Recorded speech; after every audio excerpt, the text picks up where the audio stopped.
نبی علیہ السلام نے فرمایا بے نماز کی قبر میں ایک اشدہ آئے گا، اس کا نام کیا ہوگا؟ اشجاع الاقرا، گنجا سانپ۔ نبی علیہ السلام نے فرمایا اس کی آنکھیں آگ کی ہوگی، اس کے جو ہاتھ ہیں وہ لوہے کے ہوں گے، اس کے ہاتھوں کی لمبائی کتنی ہوگی؟ حضور نبی علیہ السلام نے فرمایا ایک دن کی مسافت جتنی اس کے ہاتھوں کی لمبائی ہوگی۔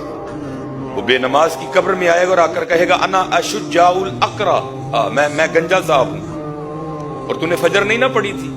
تو مجھے اللہ پاک نے تیری قبر میں بھیجا ہے، اور تجھے فجر نہ پڑھنے کے جرم میں فجر سے لے کر ظہر تک ماروں گا۔ اور حضور نبی علیہ السلام نے فرمایا جب وہ بے نماز کو ایک ضرب لگائے گا نا اپنے لوہے کی ہاتھوں کی، بندہ زمین میں دھنس جائے گا، اور کیا ہوگا حضرت؟ وہ پھر اس کو نکالے گا اور پھر اس کو ظہر تک مارے گا،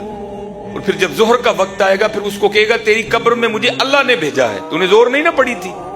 تو فارغ بیٹھا رہتا تھا نا،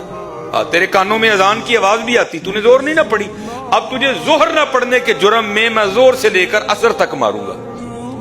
پھر حضور نبی علیہ السلام نے فرمایا جب عصر کا وقت آئے گا وہ پھر کہے گا تو نے عصر نہیں نہ پڑھی تھی، تیری قبر میں مجھے اللہ جل شانہ نے بھیجا ہے، میں تجھے عصر نہ پڑھنے کے جرم میں عصر سے لے کر مغرب تک، پھر اسی طرح کہے گا مغرب سے لے کر عشاء تک، پھر اسی طرح کہے گا عشاء سے لے کر فجر تک میں ماروں گا۔